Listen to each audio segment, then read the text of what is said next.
chasing the American dream imposes societal norms of success, neglecting individual purpose, leading to anxiety, depression, and dissatisfaction among Latino communities, worsened by discrimination, marginalization, and a stigma associated with therapy. The pursuit of the promised dream is contributing to a growing mental health crisis. Welcome to Normalize the Conversation. I'm your host, Francesca Regeter, and today I'm joined by a first-generation Latino dedicated to mobilizing resources to impact marginalized communities and the co-founder of BeActChange, Dr. Paul Rivera. Join us as we unravel the intricate relationship between the pursuit of the American dream and its toll on the mental well-being of Latino communities. Paul, thank you so much for joining me today. I am very excited for our conversation, but before we begin, I just want to check in with you. How are you really? Hi, good morning. Thanks for having me. I am doing pretty good.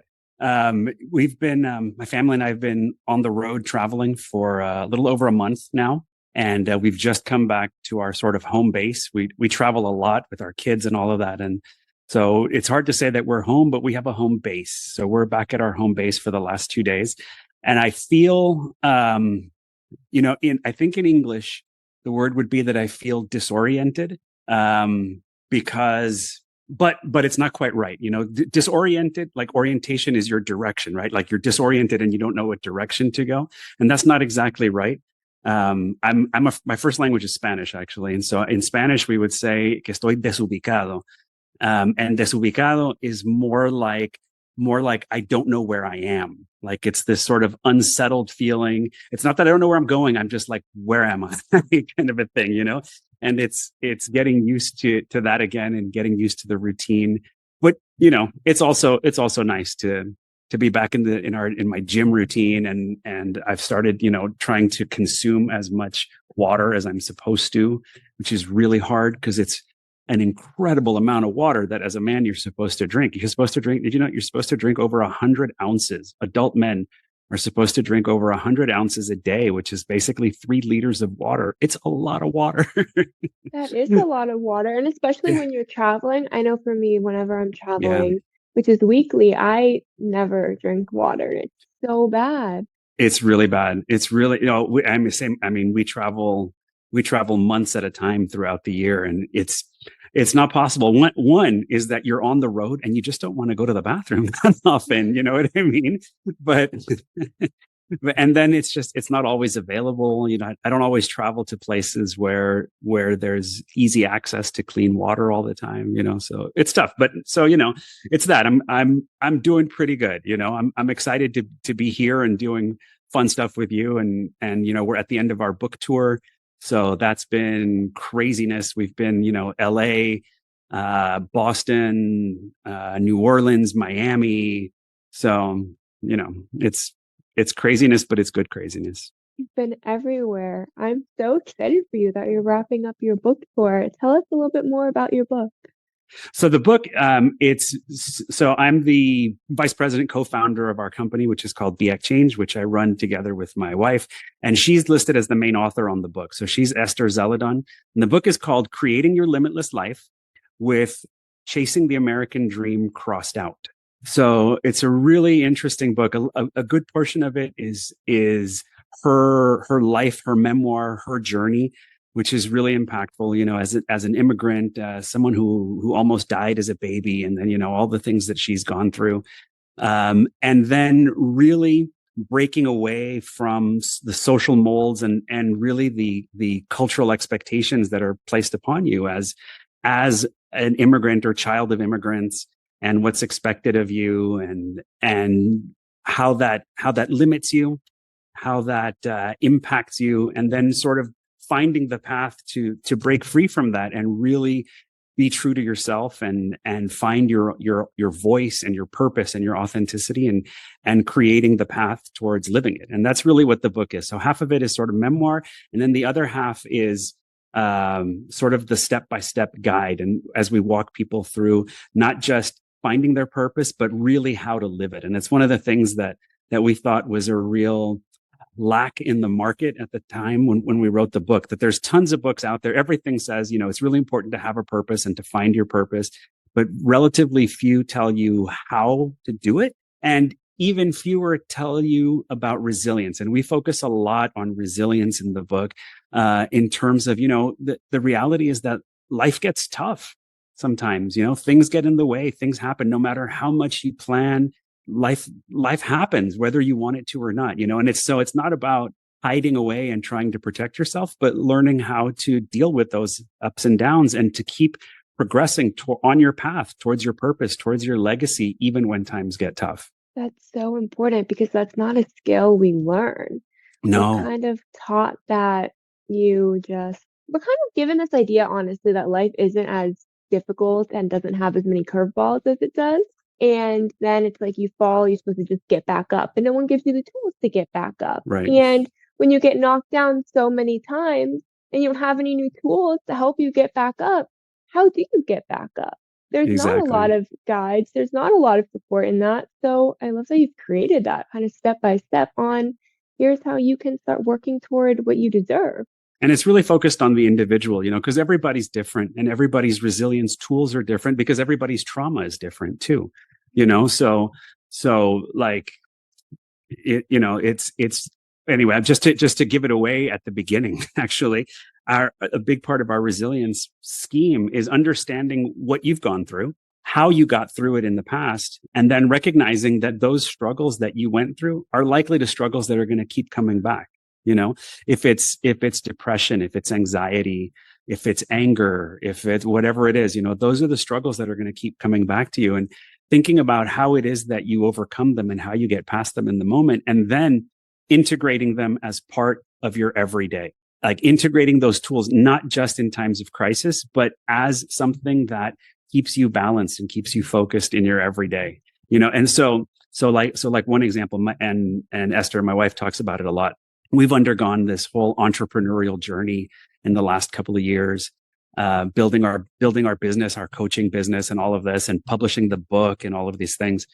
And it's a very vulnerable process. You're putting yourself out there. You're talking about your feelings and what you've been through, and it's very public. Sharing your history. And there are times when she talks about times when she just wanted to quit. Like she was just like, this isn't working. It's too much. I can't do it.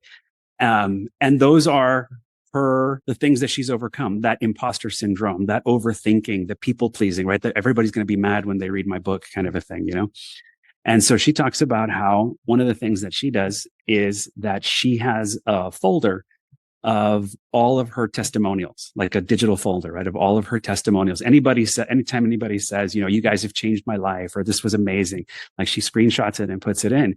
And so every morning, first thing she does is open it up and read a few and remind herself, what I'm doing matters. What I'm doing is good. What I'm doing is positive. And so it's building her resilience tools into her every day. And it's huge because it reminds her why she does it and the impact that she's having. So it's a nice little way to start your day. It's an amazing way to start your day Yeah, because when you're being so vulnerable and you're opening it up, not just vulnerability with yourself, which is very difficult to do, but being vulnerable with people who have opinions and who want to sometimes not be very nice, thanks to the internet and hiding behind a screen, it can be really difficult. It can be very scary. It can be really hard not absolutely. to internalize all of that fear or any negative comments people make. So to have something so kind of positive to start your day with, that's a true testament to how much being vulnerable, how much your story, how much what you're doing is impacting people. I think it really changes that mindset from should I be talking about this? Why am I talking about this? Do people care? Am I doing good enough? To I'm amazing. I'm helping so many people and I can't wait to Right. keep doing it. Exactly. No, it's really powerful, so it's a nice little tool that I highly recommend. And I whatever it is that works for you, like I've tried yoga, and yoga does not work for me. Yoga is not my jam, and so much power to people for whom it is, but it's not my thing, and I actually find much more peace and resilience and centering in weightlifting. It's what I like, because it's one of the things that obligates me to clear my mind and focus. It's very much a mindfulness kind of exercise for me. So that works really well for me. So it's really about finding what works for you and when it works for you and when it is that you need it. So, yep. Absolutely. It's what works for you and when. Yep. Because what works for you for a certain emotion may not work for another one or based on the situation, and that's okay. I had this idea in the beginning when I was trying to figure out what coping tools to use, that if everyone else was doing it on TikTok, that's what you're supposed to do. And I thought something is wrong with me because I don't like to run. I like to run my mouth. I like to run my credit card, but I do not like to run outside. Not my thing. So, it was really difficult to realize Yeah. that that doesn't mean something's wrong with me because I don't want to go for a jog. It just meant I need to find something else that worked for me and that helped me release the emotions. And maybe it was going for a walk. Maybe it was journaling. Maybe it was reading a book. It was so many different things based on how I was feeling, but it didn't have to be the same as everyone else. And I think that's such a No, misconception, is that we all have to use the same ones, but you're an individual, you're unique in your own ways, and what helps you doesn't have to help everyone else, and that's okay.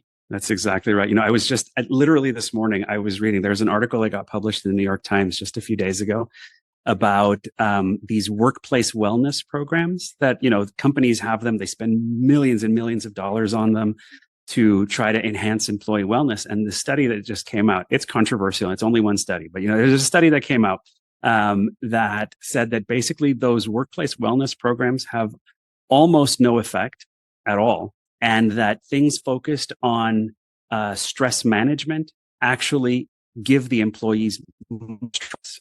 Because, and it's exactly that, right? What they present to you in these kind of programs is often a cookie cutter set of tools that aren't necessarily going to work as an individual, right? And so it's that same line of questioning, like, what is wrong with me? Why isn't this working? Now I have stress because I can't manage my stress, and the stress management tools don't work, and it just spirals, So what was interesting, just to wrap up that thought, what was interesting is that it said that the wellness programs that actually do have an impact is when the employees are given the option to do charity or volunteer work, which I thought was fascinating. And it's something that I've thought about and talked about for quite a while, which that I think a lot of things that have to do with depression and anxiety and just sort of lack of fulfillment often comes down to people feeling that they lack connection and community. And so I think things like charity work and volunteer work, which open that option for people to engage in things that inherently are community and connecting with others, I think it makes perfect sense to me that that's something that can really enhance your wellness as a person. I was just talking about this with a conference that's focused on employee experience. They sent me their agenda and were like, "What are your thoughts?" And my first thought was, there's so many tools on, like, for the employers, do A, B, C, and that will fix everything. But I was like, Right. there's nothing about corporate social responsibility and community service within the organization, volunteering. I was like, people are a lot more likely to feel happy at work when they feel connected to something, when they Yeah. feel their work has meaning. So if we're doing something where we're giving back, where it shows that we're connecting in a way that we connect with each other and connect with the community around us, I'm a lot more likely to show up to work with some kind of positive feeling about what I'm doing. That's going to make me feel better and hopefully make me more productive. And Exactly. a lot of people don't think about that in business, which blows my mind because we all just want to feel connected at the end of the day. But Exactly. going back to the topic of this podcast episode, the title of the book, we crossed out American Dream. So why did you cross out American Dream? Okay. So here's how it goes. Okay. So when you think about the American dream, like sort of the definition of the American dream, is that it's this ideal that in a land of equal opportunity, through hard work, you can achieve your highest aspirations. That's like the textbook definition, right? That it's this idea that it's a place of equal opportunity, that hard work is really all it takes, and that through that you achieve your highest aspirations. Okay, it's a beautiful thing. It's I'm actually calling you from the Dominican Republic. which is sort of my semi home base. And, I've lived outside of the United States for over a decade now, and I've traveled all over the world, and, for both for work and for pleasure. And you find that, for one, this idea of the American dream it's the name, but it's really something that applies all over the place. Any place that you go to where there's a lot of immigration, there are people who have this idea that wherever they are, that there isn't opportunity, that no matter how hard I work, I'm not going to get ahead. And so I'm going to look for something else, right? So you see so many millions and millions of people who have this dream that they want to come to this land of equal opportunity. All they got to do is work hard because I got no money, and so that's what's going to help me reach my highest aspirations. Well, reality is different from the ideal, right? So one is that opportunity is not equal, right? And we can talk about systemic racism, we can talk about all sorts of things, but that's already the playing field isn't necessarily equal.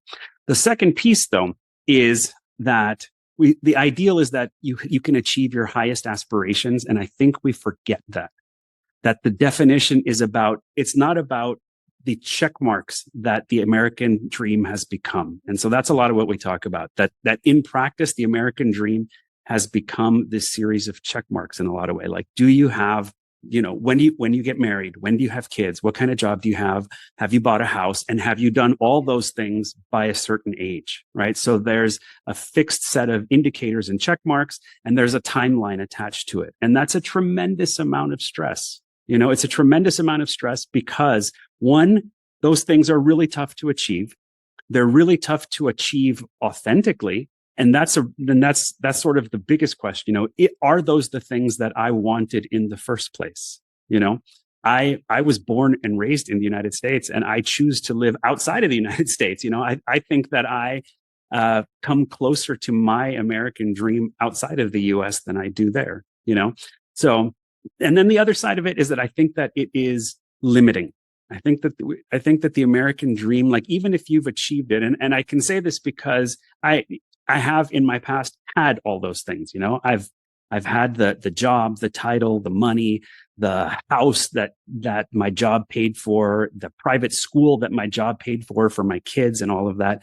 And I was absolutely miserable. So you get painted all of these images of what the American dream is and what it should be and what it could be, only to achieve it and then realize that in a lot of ways it feels really empty, right? So there's two sides to it. One is that there are millions and millions, and I speak a lot specifically to the Latino population in the United States. There's millions and millions of Latinos who are struggling to move up in that American dream. And then there's those that reach it only to find that it was pretty hollow at the end, So and that this sort of spirals out to the mental health aspects of it, So one is that there's so much hope, right? I talked about how, immigrants and immigrant families see so much hope in coming to this, right? And then there's this belief in hard work. The statistic is that they did a survey several years ago, and 94% of Latinos in the United States said that in order to achieve the American dream, basically all you need is hard work.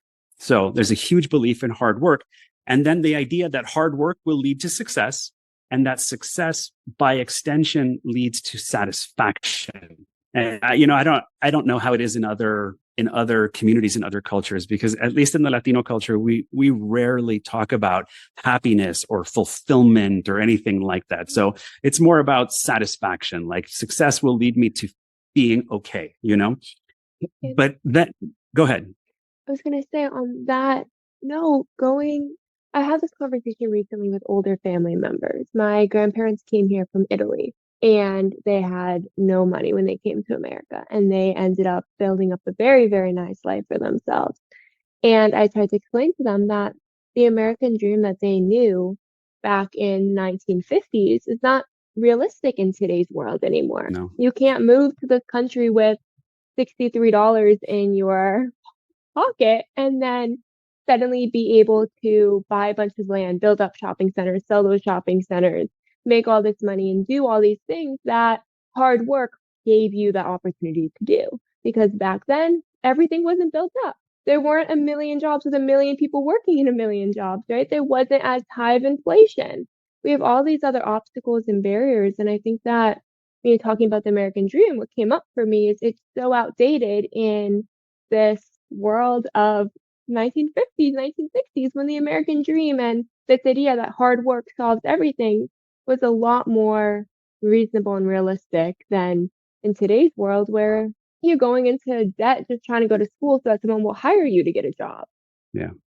I would say that there's even another layer to it where in those days it was definitely more within your reach to achieve those sort of markers of the American dream. But one of the things that rarely gets talked about, for example, is the extent of high functioning alcoholism that existed during those times. Everyone was a smoker. The amount of gender-based violence that was pervasive in society at that point, that doesn't get talked about, and so even though they could achieve those things, I would argue that there was still a great deal of unhappiness, of dissatisfaction, of things that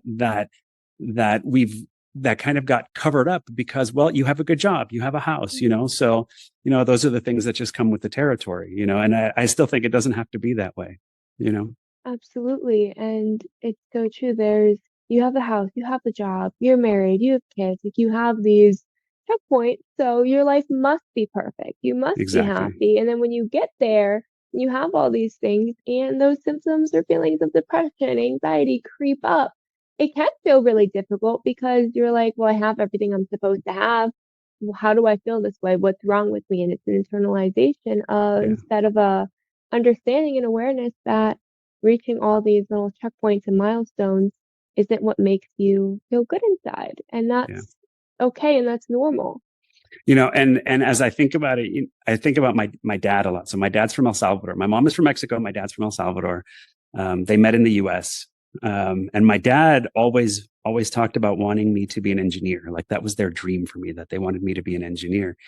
It was never my thing, and I'm glad I didn't go that way. But yeah, I kind of realized that really that was his dream. That was always his dream, And we talk about why he came to the United States, and why that happened and how it happened, and hypothesizing about what could have happened had he stayed in his country, and how his life would have been different and things like that. And you kind of realize that, for one, children inherit their parents' broken dreams a lot, so that gets passed on for sure. And that's a weight that you carry as a child. And I think that much more so as a child of immigrants who left their country, left everything, and came here to start over ostensibly for us, what I mean, to have a better opportunity for us.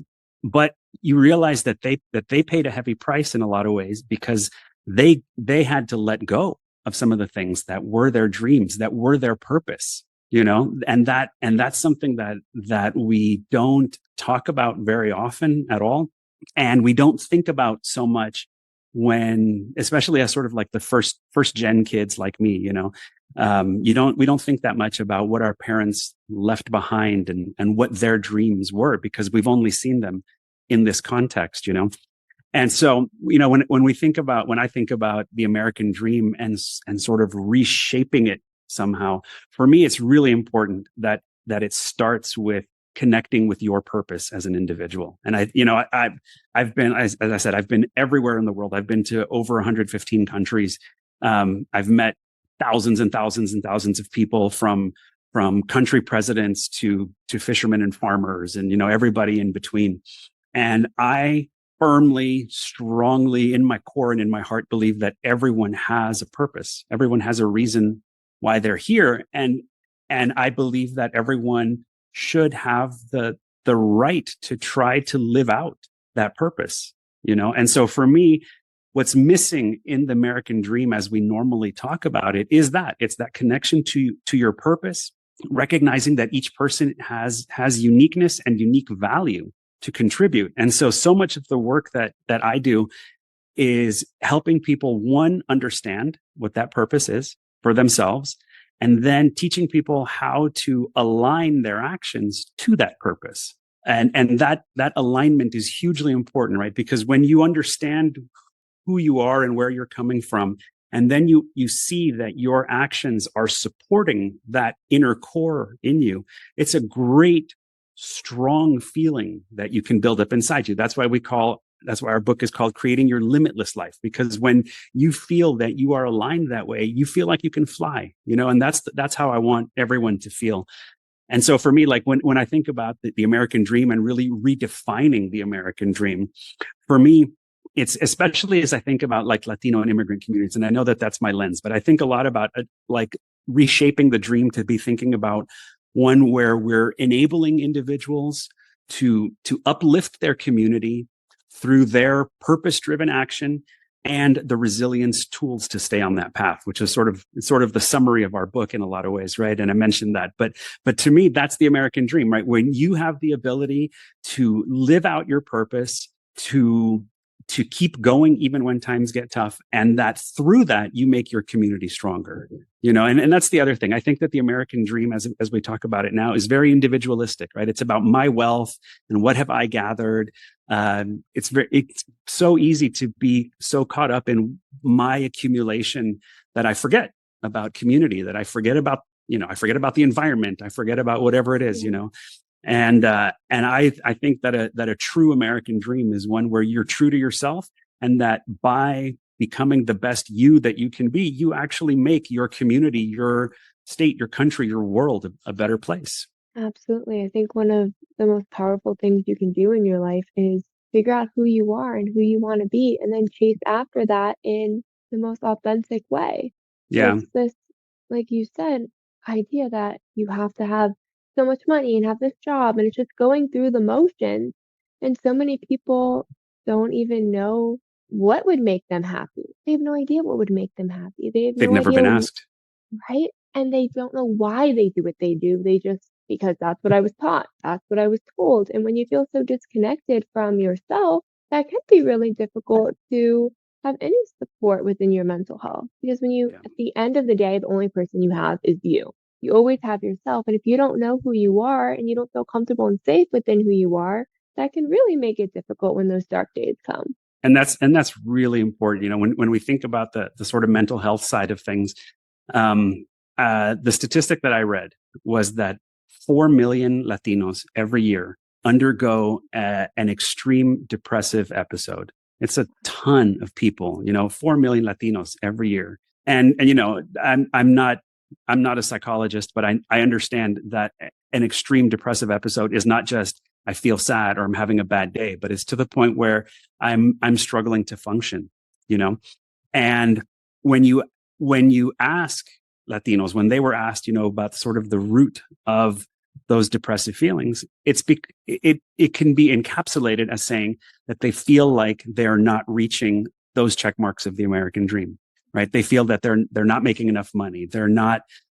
contributing enough to their families, that they're not that they're not moving along as they should be, and that causes that stress, that depression, to the point where Latinos and Latinos in a particular sort of younger age group have greater suicidal ideation than their peer groups. So it's not just that they feel bad about it, but they feel bad about it to the point where they're not sure that they can keep going along that path, And then add to that Latinos are some of the least likely to actually seek professional help for these things, and it's just a spiraling thing, and it's really hard for me to see it in my own community, and so I do everything I can to try to change that narrative, and some of it is really hard because it's so heavily culturally ingrained. There's the Latino community is definitely a very sort of macho based community in a lot of ways, right? So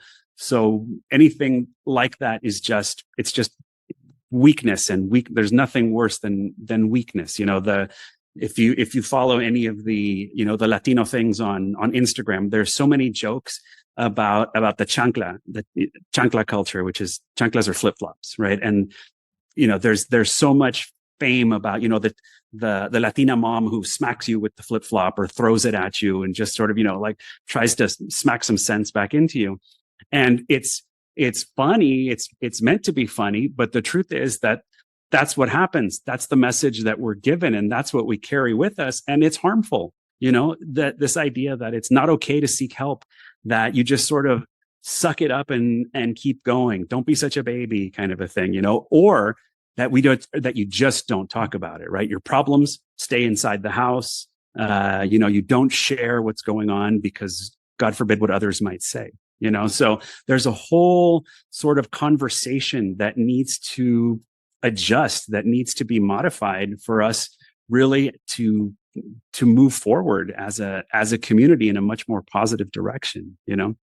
I talk a lot about, for example, thinking like you're at Christmas, you're at Easter, you're at dinner with the family, and what does the conversation sound like? If the conversation is, oh, you look like you've gained a couple pounds, or where's your boyfriend, or why haven't you had kids yet, right? All of those things are really unhelpful.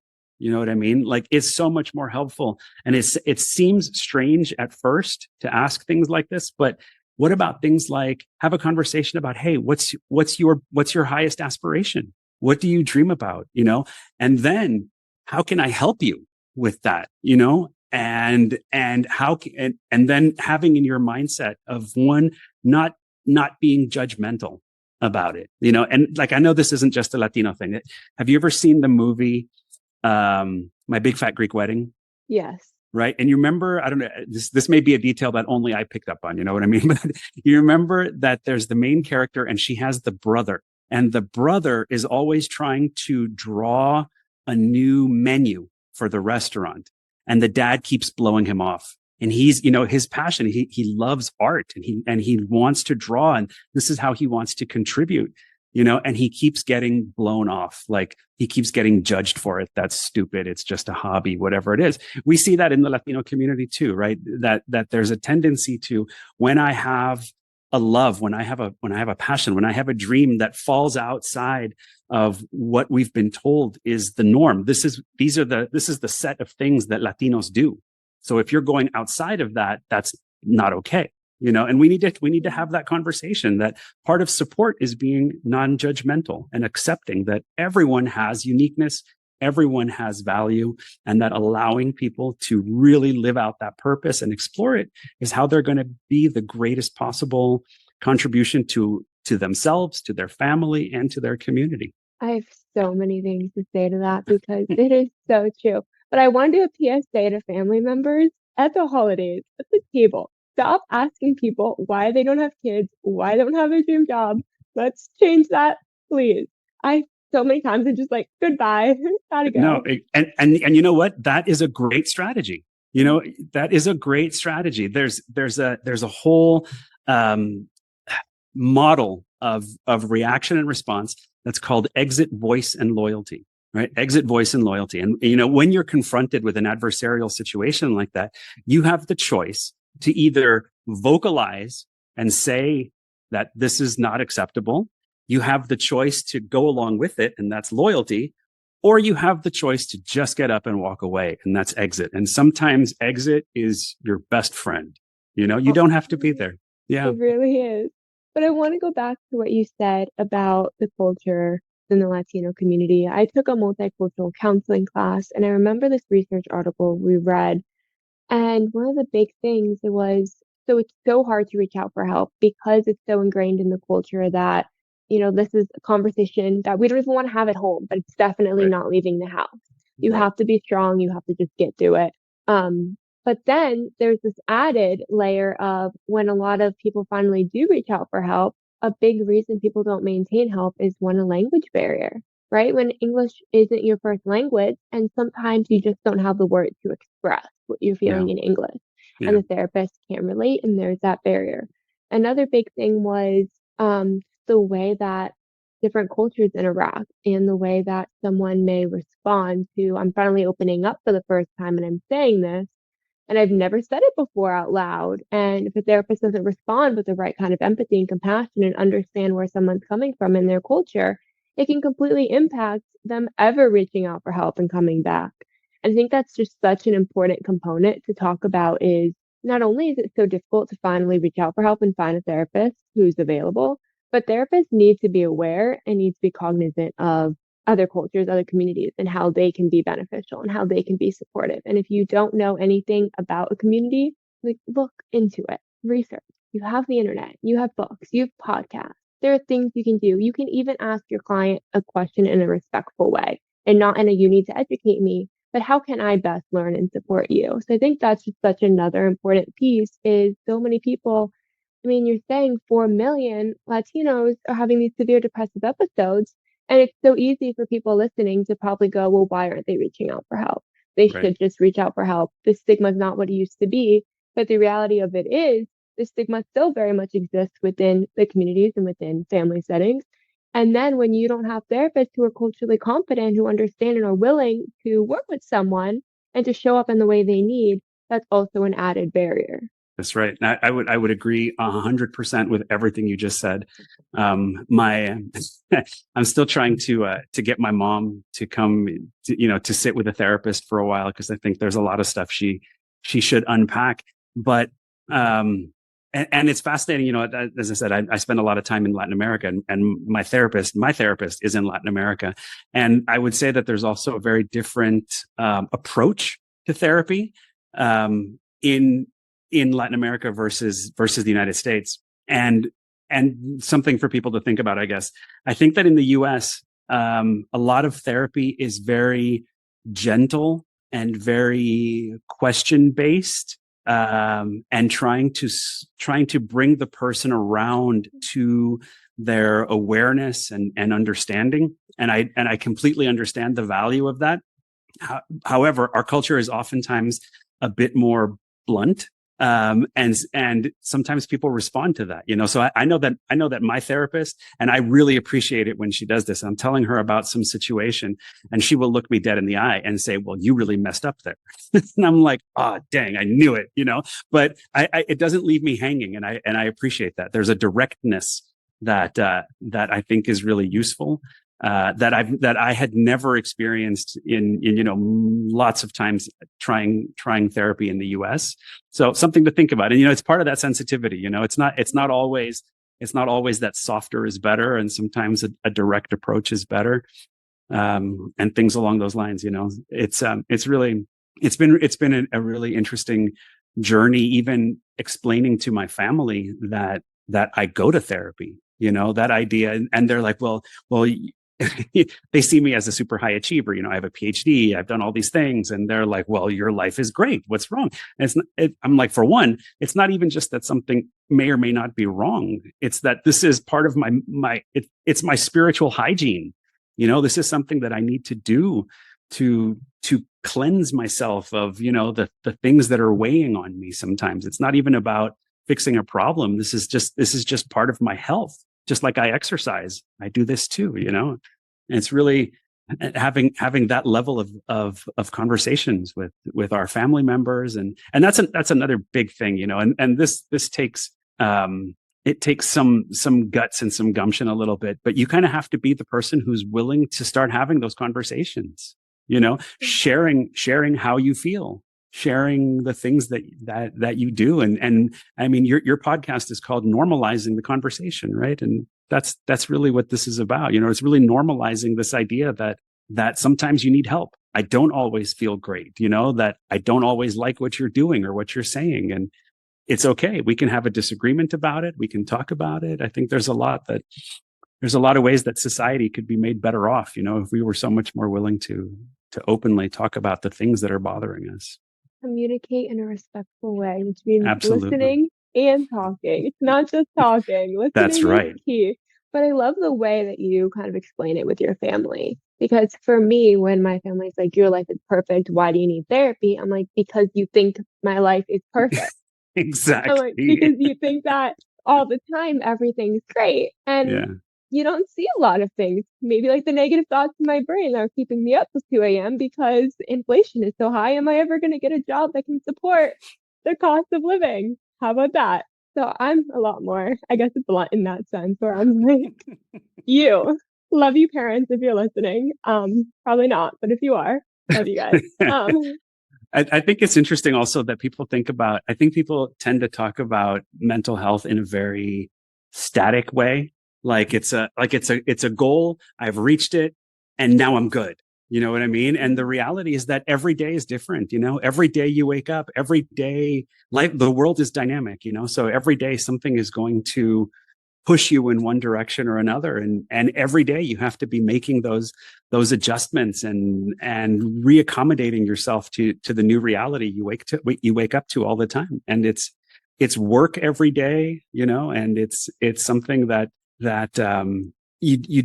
you can't just, like, people talk about the destination, and it's not a destination, it's a direction, but it's something that you have to keep plugging away at all the time to not let yourself go too far off the rails, and it's really easy to let things go too long and to justify to yourself why it's not worth doing. And like I saw that you have a workbook coming out soon, which I think I'm excited to take a look at it, because I think it's going to be great.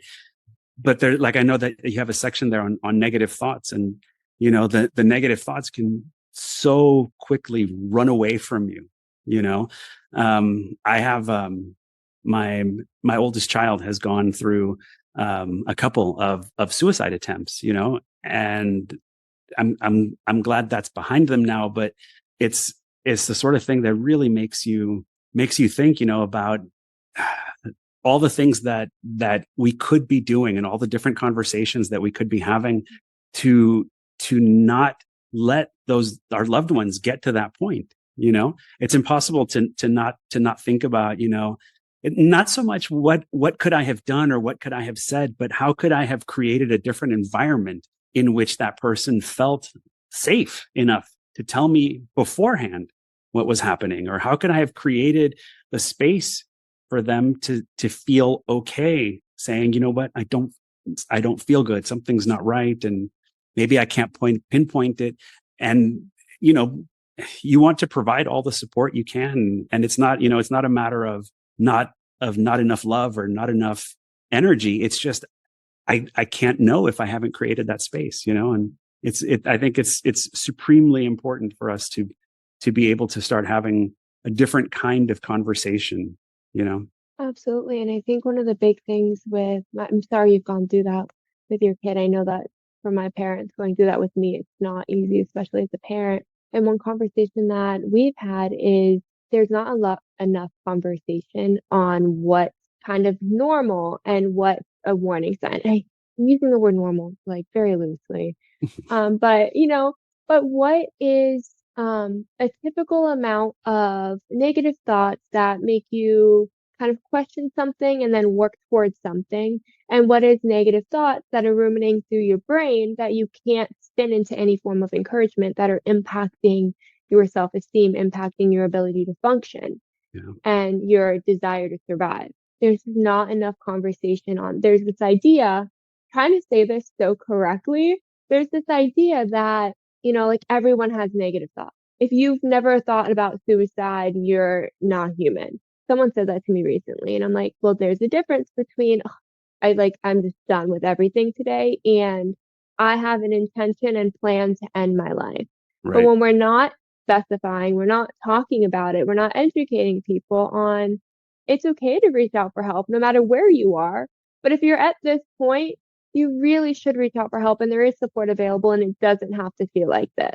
It does not have to feel like this. So beyond creating that environment to want to talk about, creating that piece of awareness that this is when you really, really have to reach out for help. And this is if you want to, let's talk about it. I'm here. Right. Yeah. No, for sure. There's a difference between I'm in crisis now and I'm on that path, and it's a different conversation. And I mean, in either case, I think we as a community, as parents, as Latinos, as whoever we are, have to take on that responsibility, that we need to start creating those spaces.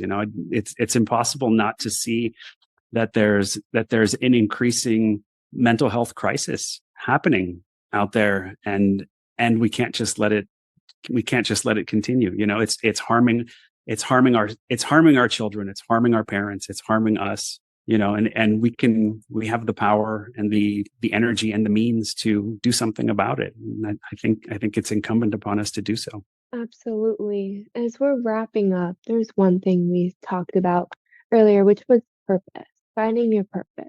What is a piece of advice you can give to someone who's listening to this and they're just going through the motions and doing what's expected of them, what they were told they have to do, and now they've realized, I don't know what my purpose is. What Yeah. advice would you have for them to start figuring that out? I would say that there's a series of questions that you need to ask yourself, and they're different and varied, but they give you clues as to sort of who you are. Okay, so one of them, and here's what I want to emphasize from the beginning. I think there's way too much out there that says that your purpose is your passion, and I think it's so much more than that. So for one, you do need to think about what is it that you like? What are the things that you like? And that's important. Okay.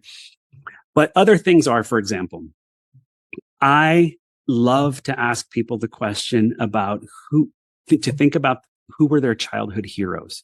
Who was your childhood hero? And it's actually for a lot of people a really tough question to answer. And a lot of people default to saying it's like one of their parents or a grandparent or something like that. And I always push people a little bit deeper than that. Here's mine. I will tell you mine. And my gosh, you might be too young to know who this person is, but my childhood hero was Jacques Cousteau. Do you know who Jacques Cousteau is? I know the name because of an episode of Friends. Okay, so that's amazing. I love that. So Jacques Cousteau was a diver. He was basically the inventor of scuba. And when I was growing up, he had his own TV show where he had his boat and his crew, and they would go around the world, sail around the world, and they would go diving. And so, I mean, he's literally the inventor of scuba. He's this French guy, and I loved the show. It was only on, it was once a week, and I loved it, and I never missed it. And then as part of this process, right, I start unpacking why it is that he was my hero, and it doesn't make any sense. He was this really skinny, older French guy, kind of goofy looking, whatever. And then I realized that I loved that he always looked so confident and so calm.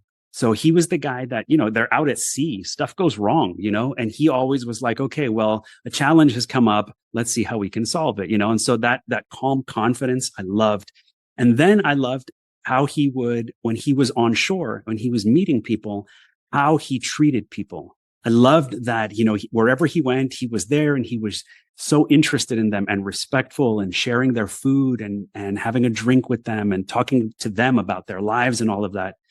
And I loved that, right? That for one, that he had this wanderlust, that he wanted to see the world and that he wanted to connect with people, and so those are the things that I love, right? It makes sense. I travel all over the place. I talk to people, all of these things. And so he was my hero, right? And so one of the things that I really start people with when they're asking themselves about their purpose is connecting to that and the characteristics of that person. Right. So those are the characteristics you admire. That tells you something about your values, right? And your principles and the things that are at your center and why they're meaningful to you. And then it's a series of other questions. And you can, I would point people to our book if they want all of them, but it's things like, what do you want people to seek you for? Right. So you're sitting at home, your phone rings, you pick it up. It's a close friend who says, Paul, I need your help. And the question is, when that happens, what do you want them to be asking you for help for? Right? Is it, I need your help booking an appointment for the doctor? Probably not. Is it because I need your help? In my case, people call me all the time for help with resumes and interviews, and I like that. Right? I like when people call me for these things because I love helping people and helping them get ahead and that sort of thing. However, like somebody like my wife, who's been called for that sort of thing 1,000 times, hates it. She does not want to be called for that, right? She wants to be called for things like, I'm struggling with my purpose or my direction or my next move, and much more strategic things and that sort of stuff. Everybody wants to be sought for something different, right?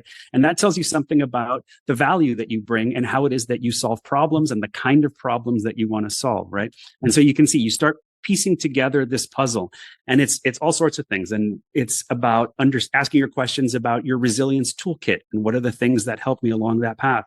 What are the things that I have overcome, and thinking about some of those darker things that you feel have held you back and have shaped you in some way.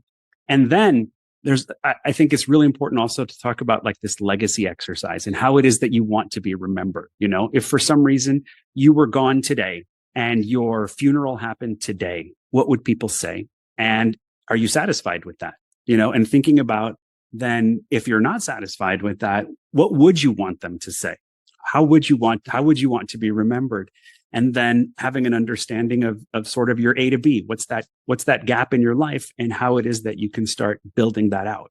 So purpose is this multifaceted thing that encompasses, all sorts of things like that. Your skills, your resilience, your past, your loves, and all of that. And it's really starting to piece that together into something that makes sense to you, and that you can then put forward into an actionable plan. To make your plan, to answer these questions, to get more questions, make sure you check out the book. I do want to say that an exercise I've been doing with myself a lot lately is similar to the first question. And it's who I looked up to growing up and who I look up to now, and what's changed, what do they have in common, and what characteristics do I hope that I have from each. And the person I looked up to growing up was Oprah. I just loved coming home from school. Oprah would be on the TV and I would just sit there, and I loved the way she spoke. You just felt, I don't know if I even remember anything she said. I just always felt like so empowered. And it probably never related to me because I was like 8 years old. But I felt so just excited and empowered by her voice. And I loved that. And now one of my like favorite people in the world, I'm so lucky she's one of my friends. I'm like, I want to be like you in every way, shape, and form. And what I love about her is she's always just there, right? No matter when I need someone, she's there. I can call her in the middle of the night, she's going to answer. If she's near me, she'll stay up all night and just not let me feel alone in those hard times. And what I want to be and what I want to do is I want to be a source of comfort for people and a source of inspiration, have that voice that makes people feel empowered, inspired, and not alone. And I didn't realize that the people I looked up to embodied different traits from that. And it helps me feel not like I want to copy them and be them and mimic them, but I have something to aspire to in a sense of like tangible takeaways from each person. And it helps keep me on my purpose and see, I don't know if I'm ever going to get to Oprah level, but let's pretend we're going to manifest it. Like I have something to reach for in both ways. So I love that exercise because that's kind of how I've been connecting to my purpose in a way. But I think it's amazing too, because it gives you it gives you a lens to how you see your friends and the people around you and your family. And I think it gives you like a certain amount of empathy for them, because you understand what it is that they're coming from and how they contribute to your life and how you contribute to theirs. And I think it's a really nice exercise. It really is. Thank you so much for joining me today. If someone wants to purchase the book, connect with you, learn more, how can they do that? Okay, so the book is called Creating Your Limitless Life. It's available on Amazon, on Barnes and Noble.